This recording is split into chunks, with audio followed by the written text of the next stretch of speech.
Hello everyone, कैसे हैं आप सब। आज हम डिस्कस करेंगे how to deal with anger issues, है ना। अगर आप इस वीडियो को देखते हैं तो आपको क्लैरिटी मिलेगी और आपकी सेहत भी कम खराब होगी। तो क्योंकि हम डेली बेसिस पे ही ऐसे लोगों से टकराते रहते हैं जो गुस्सा करते हैं, हमें डील करना पड़ता है ना। या आप खुद ही ऐसे हो सकते हैं कि जो गुस्सा करता है। तो हम स्टार्ट करते हैं इससे कि जैसे अपने एक एग्जाम्पल से हम समझते हैं कि जैसे कोई बंदा है, उसको ऑफिस में किसी ने डांट दिया, है ना।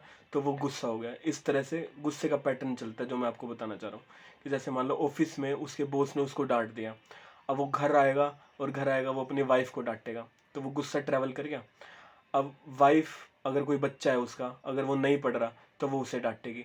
तो 10-12 साल का बच्चा बाहर निकलेगा और वो बाहर निकल के कोई पत्थर उठाएगा और किसी कुत्ते के ऊपर मारेगा। तो कुत्ता भागेगा और उस कुत्ता ने किसको काटेगा, वो जो सामने वाला बंदा था, जो उसका बॉस था ऑफिस वाले का।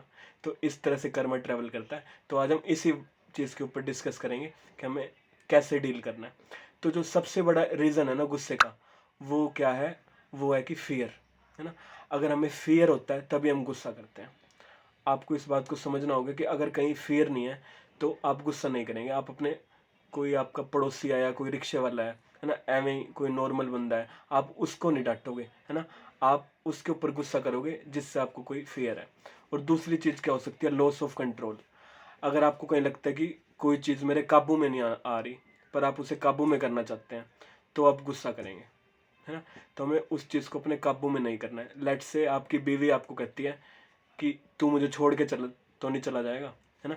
तो आपको उसे इस वे से समझाना है कि जैसे कोई समुंदर है, समुंदर में क्या कहेंगे कि मैं तो जहाज का पक्षी हूँ, कहीं भी जाऊँगा वापस तेरे पास ही आऊँगा, मैं समुंदर का पानी तो पीऊँगा नहीं। तो आपको इस तरह से फीलिंग देनी है, ठीक है, आप समझ पा रहे हैं। तो हमें इस तरह से डील करना है गुस्से के साथ।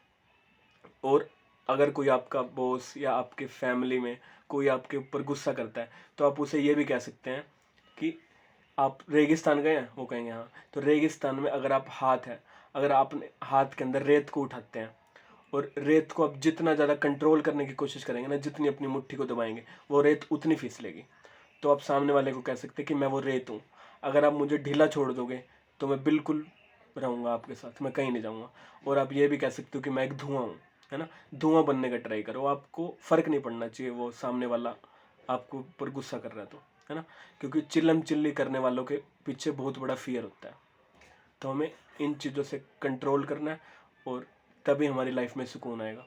तो अगर आप ये वीडियो अच्छी लगे आपको, तो आप इसको अपने क्लोज वंस के साथ शेयर करें। Thanks for listening.